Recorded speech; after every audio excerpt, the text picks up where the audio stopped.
Muito bem, pessoal, sejam bem-vindas, sejam bem-vindos ao nosso 8º simulado, gente, tá? Em que eu coloquei 3 questões de lei orgânica do DF, 3 questões de regimento interno da Câmara Legislativa, 2 questões, gente, daquela matéria processo legislativo que traz, né? A gente colocou no nosso curso aqui essa base da Constituição Federal, de poder legislativo, de processo legislativo, mas também no módulo 1, gente, eu trouxe a importante lei complementar 13 de 1996 do Distrito Federal, que ela cuida da elaboração, da alteração, tá, da consolidação das leis do Distrito Federal, o que no âmbito federal nós temos a lei complementar 95 de 98. O módulo 1 desse curso de processo legislativo foi bater de forma muito exaustiva, gente, praticamente, né, a esmagadora maioria dos dispositivos dessa lei complementar 13. Então aí nós pegamos 2 questões, vocês devem ter percebido que eu peguei pesado nessas 2 questões de lei complementar 13, gente. Não é que eu ache que a prova vai ser tão pesada nessa lei, não. Eu acho que vai ter 1 ou 2 questões da lei complementar 13. Mas eu quis fazer o seguinte alerta, gente. Você nunca pode saber o que vai cair na prova, gente. Você achar, você estudou, você vai estar preparado para a prova. Pode ter uma questão mais pesada aqui ou acolá, e essa pode ser a diferença entre você estar dentro das vagas ou você estar fora das vagas, gente. Então, é óbvio que a maioria das questões vai ser muito mamão com açúcar, tá? Mas qual é a questão que vai pegar pesado? Qual é a questão de onde é que vem a dificuldade que muitas vezes o examinador está querendo separar, né, as mulheres das ratazanas, os homens dos ratos? Então, qual é a questão? Se for de lei complementar 13, você já percebeu que o examinador pode, né, detonar todo mundo, porque realmente é uma lei complementar muito longa e muito detalhada, tá? Acho que a prova, já fiz algumas questões aqui nos simulados mais fáceis, mas dessa vez fiz questão de pegar pesado, né? Eu e o professor Vinícius Teles, para a gente, que a gente faz esses simulados em conjunto, né, gente? Para a gente também te dar um sacode, você acordar, tá certo? Mas, realmente, né, de um modo geral, as questões, obviamente, vão ser tranquilas e mais fáceis, tá? Agora, e as 2 questões finais, 2 questões anteriores da Fundação Carlos Chagas, de Direito Constitucional, mas aí a gente aproveitando para, quando possível, pegar alguma coisa também de Poder Legislativo e Processo Legislativo. Foi o caso, eu peguei 2 questões de Processo Legislativo, tá bom? E aí, gente, a primeira questão foi de lei orgânica, tá? Ela é respondida com base no artigo 63 da lei orgânica, que são as hipóteses de perda de mandato do deputado distrital. Tá? E a alternativa errada, a que não corresponde a uma hipótese de perda de mandato prevista nesse artigo 63 da lei orgânica, é a letra B de bola, que está toda errada. Tá bom, gente? O certo é deixar de comparecer durante cada sessão legislativa a terça parte das sessões ordinárias. Falou aqui em legislatura, quinta parte das sessões ordinárias ou extraordinárias. Não foi isso que a gente estudou nas nossas aulas, tá, de lei orgânica do Distrito Federal, gente, tá? Deixar de comparecer em cada sessão legislativa a terça parte das sessões ordinárias. A letra B de bola é a errada. A questão 2, gente, quais são as condições de elegibilidade do governador e do vice-governador do DF, gente? Artigo 89 da lei orgânica, e a alternativa correta é a letra D de dado, gente. Nacionalidade brasileira, brasileiro nato ou naturalizado. Os cargos privativos de brasileiro nato estão no artigo 12, parágrafo 3º da Constituição Federal, e eles não incluem o governador de um estado ou do Distrito Federal. Pleno exercício dos direitos políticos, o cara não pode estar com os direitos políticos perdidos ou suspensos. Domicílio eleitoral na circunscrição do DF, pelo prazo que a lei fixar, a lei eleitoral fixa esse prazo. Filiação partidária, tá certo? A lei orgânica não crava a data da filiação partidária, isso também é legislação eleitoral, gente, e idade mínima de 30 anos. Não é 35, não é 21, são 30 anos, além do alistamento eleitoral, tá certo? Então, é a letra D de dado, com base no artigo 89 da Lei Orgânica do DF. A questão 3, gente, tá? Eu peguei com base no artigo 168 da Lei Orgânica, tá bom, gente? Estamos gravando esse simulado aqui, o 8º simulado, tá? No dia 14, não, hoje é dia 13, hoje é dia 13 de agosto, pessoal. Ainda não saiu o edital da Fundação Carlos Chagas. Então, pelo edital da Câmara Legislativa de 2005, tá certo? Esses artigos a partir do artigo 125 em diante, né, que é o título da lei orgânica sobre tributação, sobre orçamento, sobre ordem econômica, já não cai no concurso de técnico. Então, teoricamente, essa questão, se você está fazendo um concurso de técnico, é possível, vamos ver quando sair o edital, que ela só caia para concursos de consultor legislativo ou consultor técnico legislativo. Mas, de qualquer modo, é o artigo 168, gente, tá? Da lei orgânica, baseado no artigo 165 da Constituição Federal. Qual é o conteúdo da LOA, qual é o conteúdo da LDO, qual é o conteúdo do PPA, do Plano Plurianual, da Lei de Diretrizes Orçamentárias, do Orçamento Anual, e a alternativa correta, gente, é a letra A.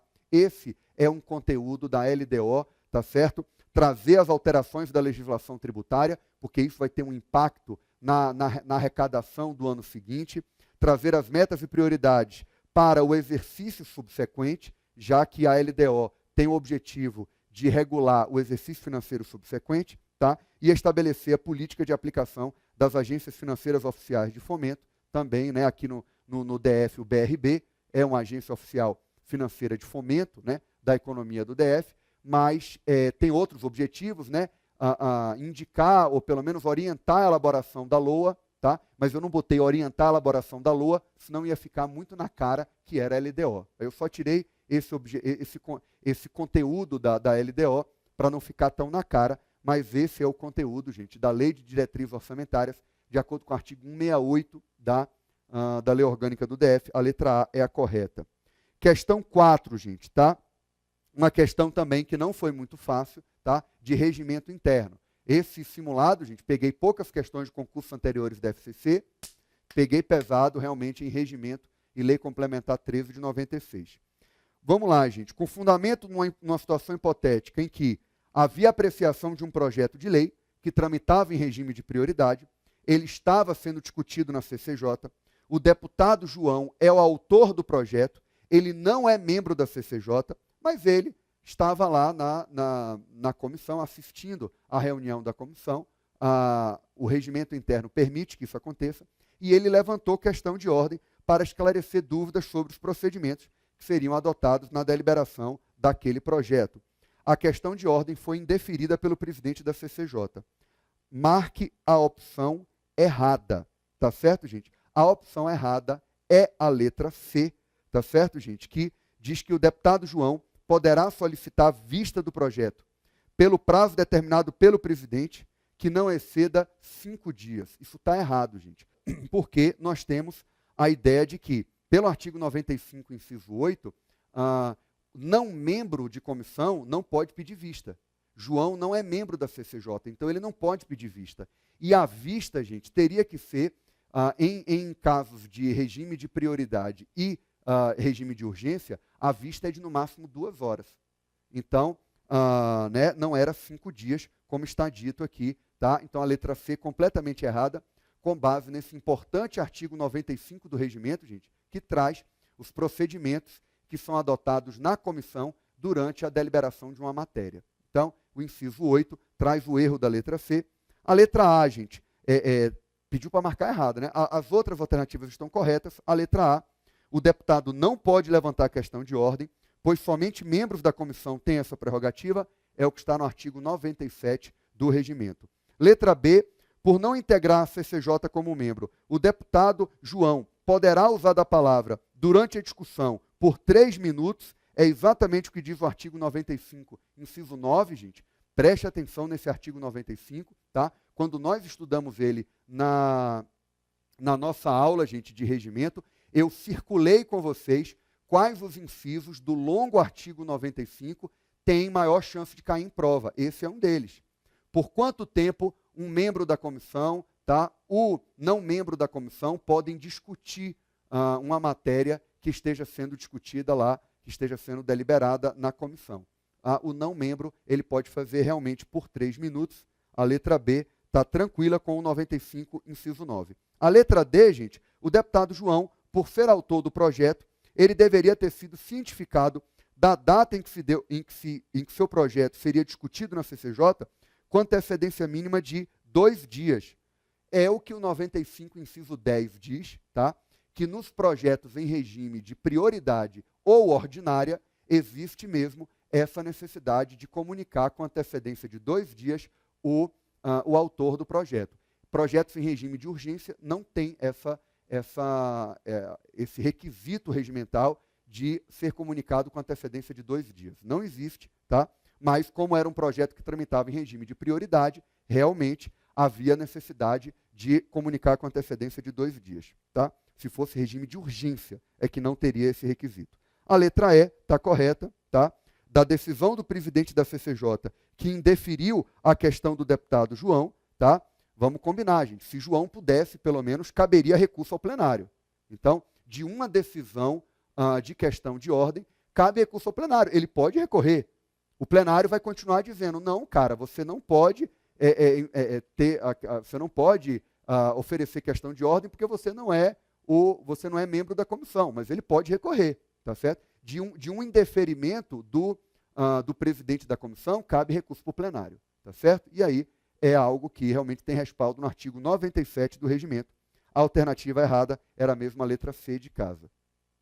Da questão 5, pessoal, uma questão mais de boa, tá certo? E aí eu peço que você também, gente, tenha muito cuidado com esses quórums de apresentação, quórums de aprovação de determinadas matérias no regimento.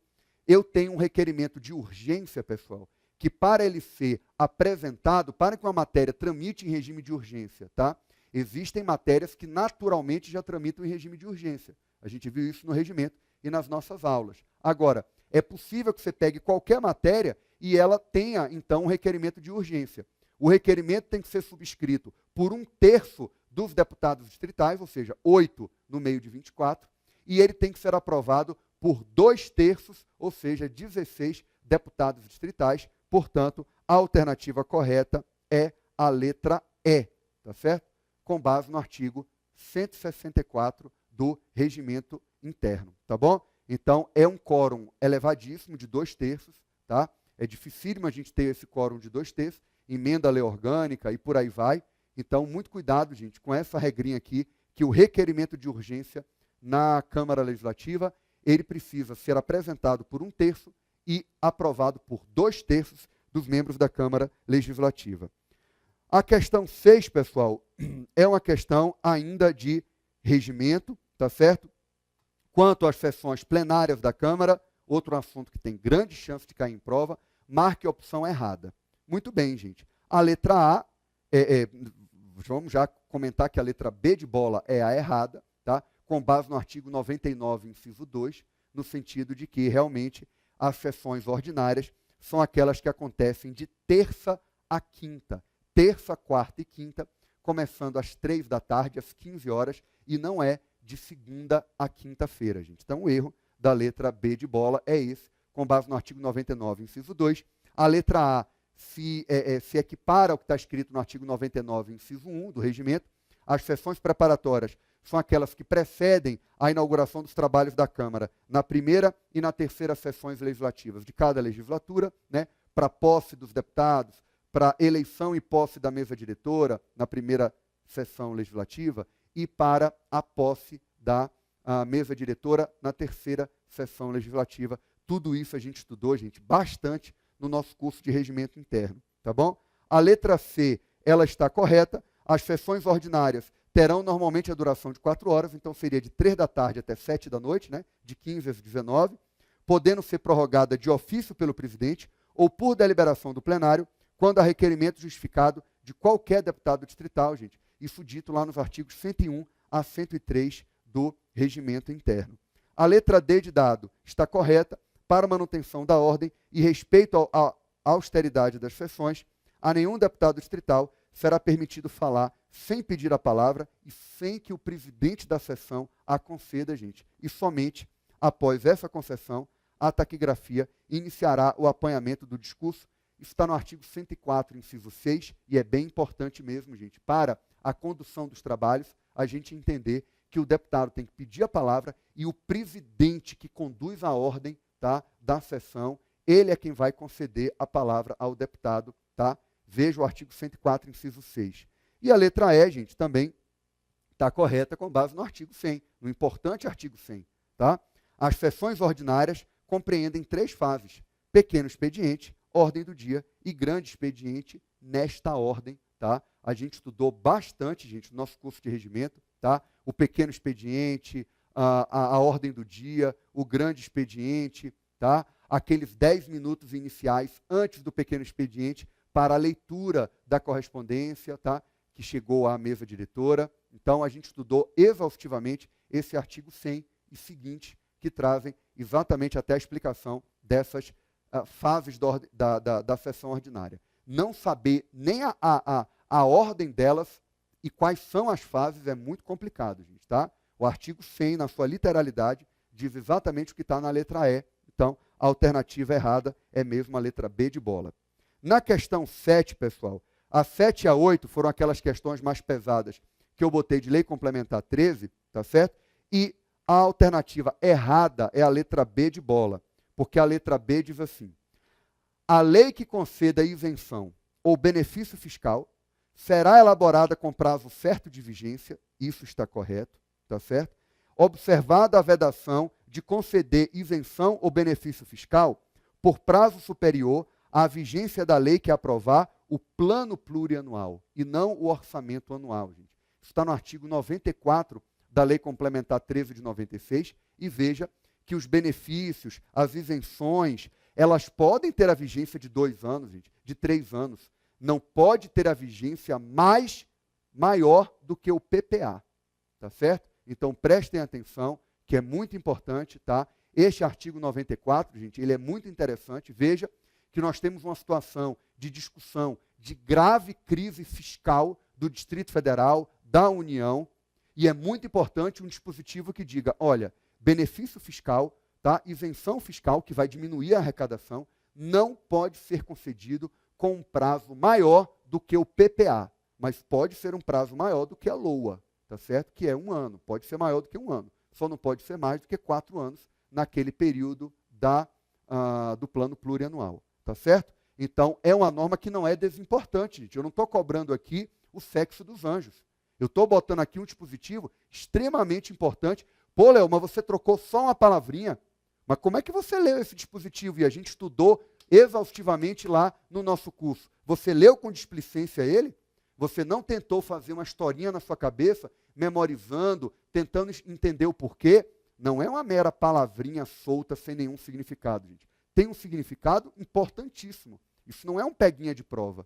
Isso aqui, se o examinador cobrar isso aqui na prova, ele está cobrando algo estruturante das isenções tributárias no Distrito Federal. Uma regra muito importante, tá bom? E as outras, gente, estão corretas.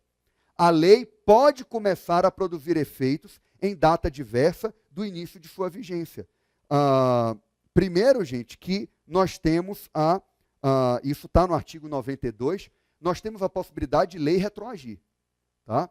A própria Constituição Federal permite retroatividade de leis, mas são leis penais, mas o próprio artigo 92 diz, e lei que concede aumento a servidor? Tem lei que concede aumento a servidor, gente, de maneira retroativa.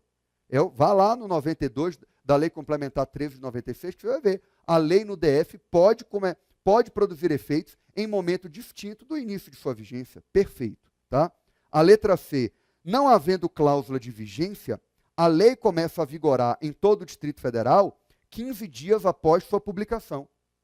É o artigo 87, parágrafo 2º da Lei Complementar 13. Isso aqui é importante pra caramba, gente, tá?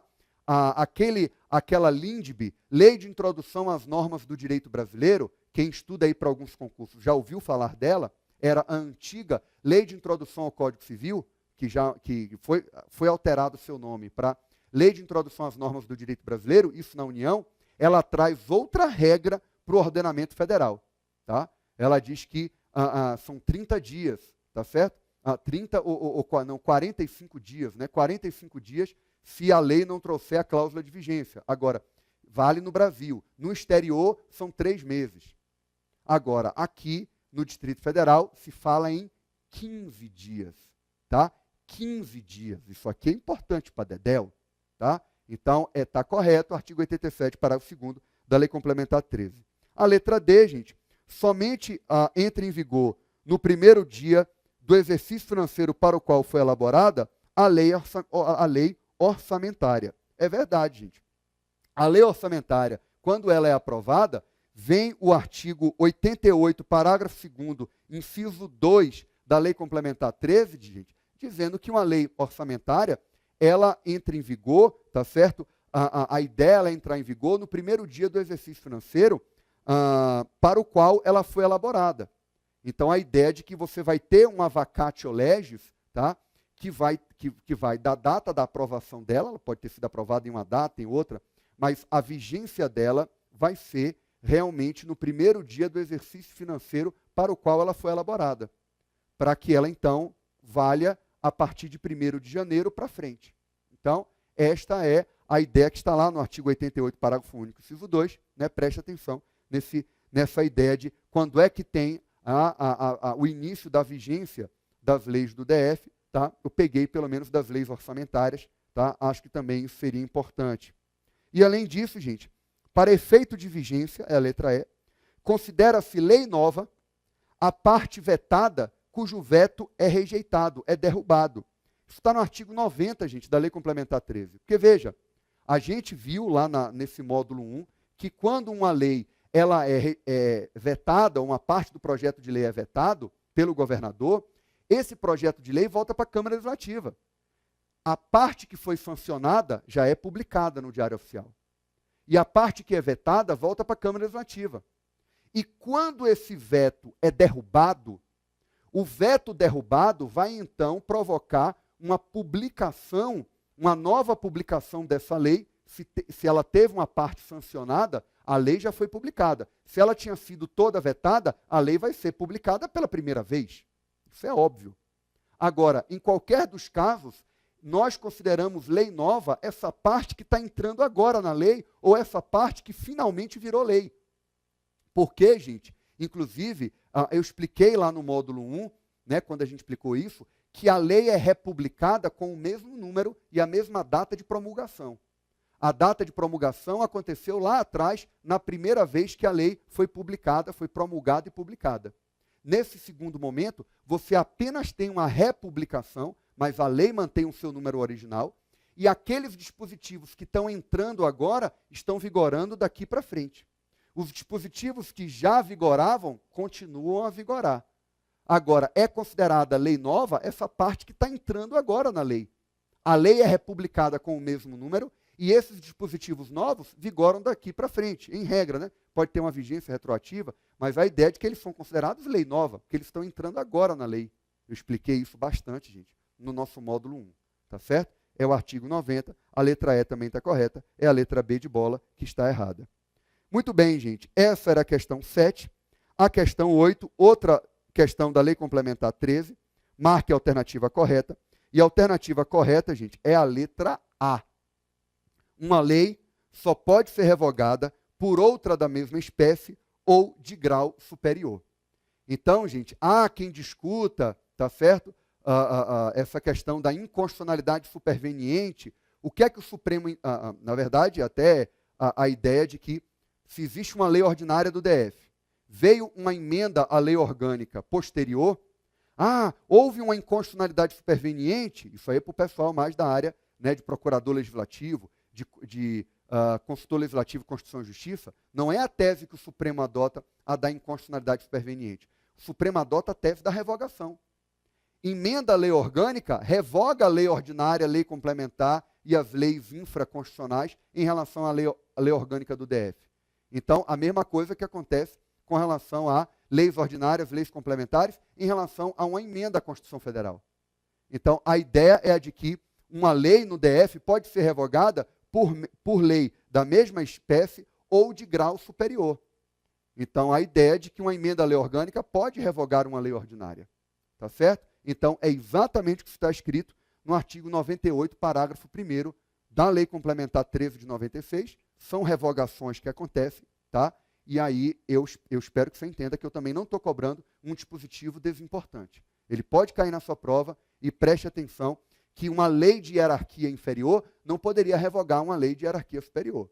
Agora, lei de hierarquia superior revoga a lei de hierarquia inferior. Revoga, tá? E aí as outras alternativas estão erradas. Vamos ver por quê.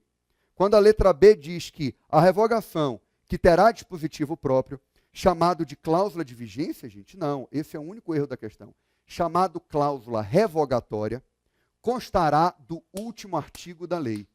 Ao mesmo tempo, eu quero lembrá-los que a Lei Complementar 13 crava que o último artigo da lei não é a cláusula de vigência, é a cláusula revogatória. Mas ela se chama cláusula revogatória. Eu chamei aqui de cláusula de vigência de maneira errada.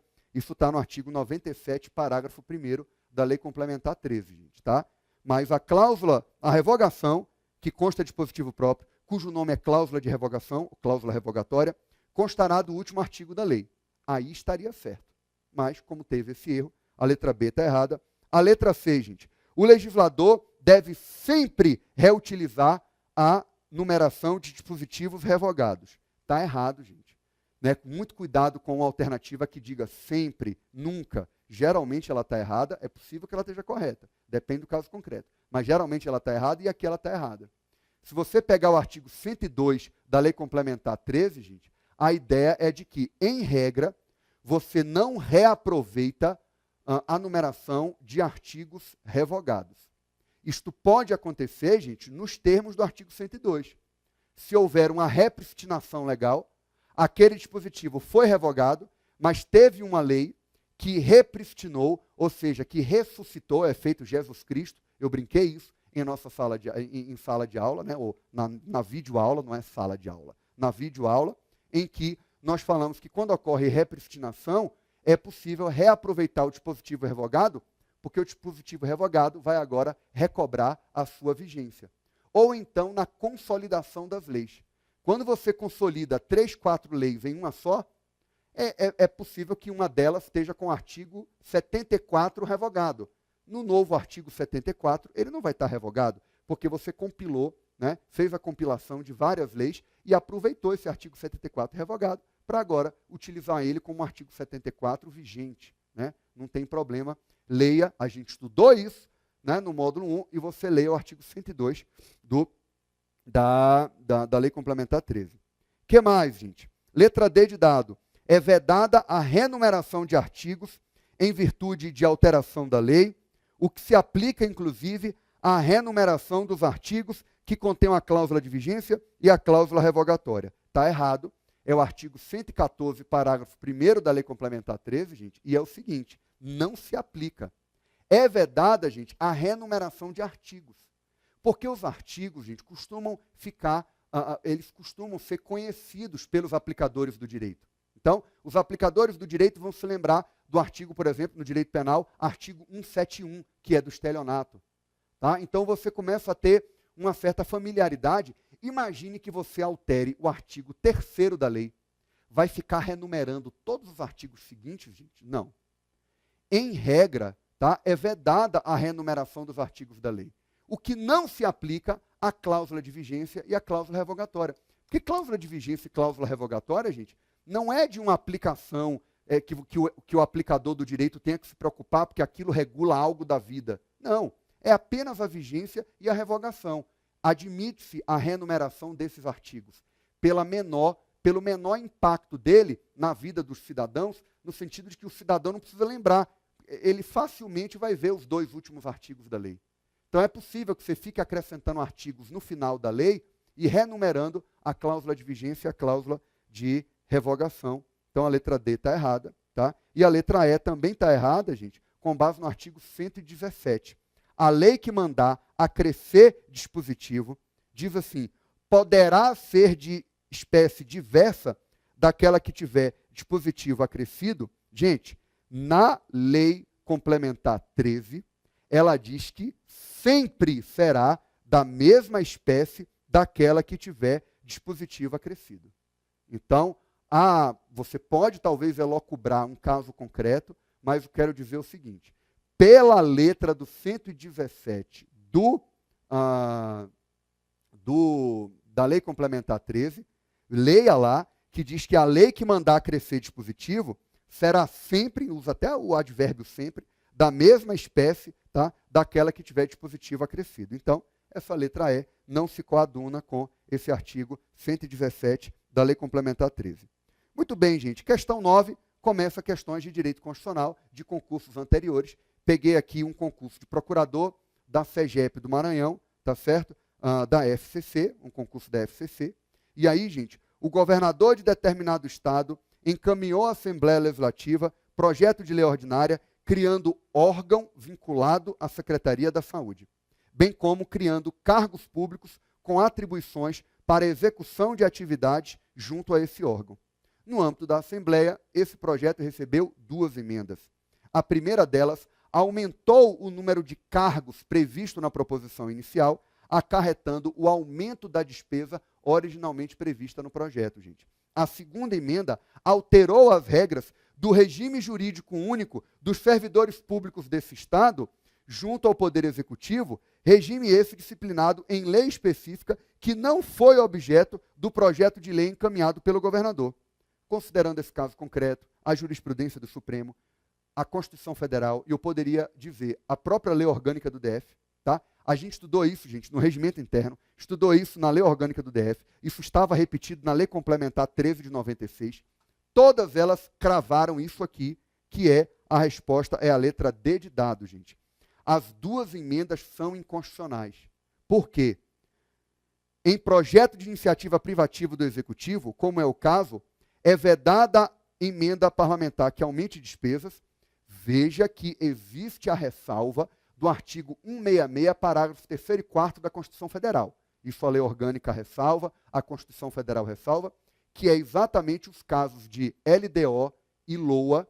As emendas à LDO e à LOA podem aumentar a despesa originalmente prevista no projeto. Mas a gente não estava falando aqui nem de LDO, nem de LOA. Então, nesse caso aqui, era vedado realmente o aumento da despesa originalmente prevista. E a segunda é vedada emenda parlamentar, que aumente despesas e que discipline matéria distinta daquela prevista inicialmente. Na própria lei orgânica, a lei orgânica crava isso, gente, ao dizer, ali pelo artigo 72, tá, do regimento, da lei orgânica do DF, 71 em alguns parágrafos e o 72, eles cravam isso aí, que as emendas ao projeto de iniciativa privativa do governador, gente, tem que ter a chamada pertinência temática. Tem que ter uma pertinência com o que está no projeto do governador, porque o que a gente viu aqui, gente, foi um submarino, né, um contrabando legislativo que o Supremo não admite e que o objetivo era burlar a iniciativa do governador. O parlamentar não poderia mudar o regime jurídico único dos servidores do Estado, e no DF é a mesma coisa, tá? Porque isso é matéria de iniciativa privativa do governador. Aí o deputado pega um projeto de lei que trata de um outro assunto, trata, por exemplo, de,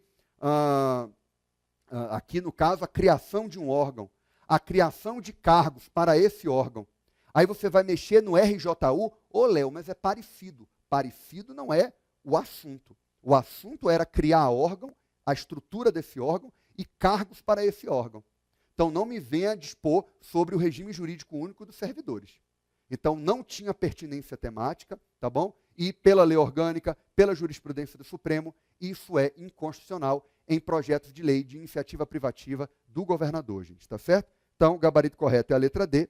E a questão 10, gente, uma questão de bibliotecário do TRF 3 de 2016, tá bom?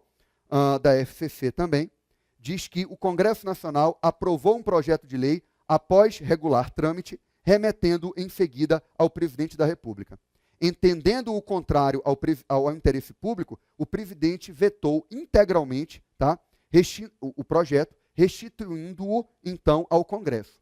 As casas legislativas federais, apreciando o veto, deliberaram pela sua rejeição em sessão conjunta, como a gente viu no artigo 57, parágrafo 3º, é sessão conjunta para deliberar sobre o veto, tá? E a citada rejeição depende do voto. A gente está falando da letra D de dado, gente, porque o artigo 66, o importante artigo 66 da Constituição Federal, vai dizer que esta rejeição, ela depende do quórum da maioria absoluta dos deputados e senadores, a mesma coisa dos deputados distritais, maioria absoluta dos deputados distritais, para que isto seja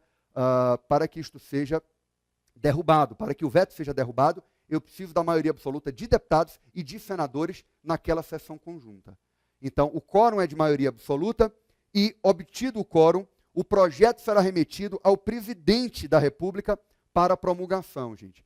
Isso que a gente estudou agora é o artigo 66, parágrafos 4º e parágrafo 7º.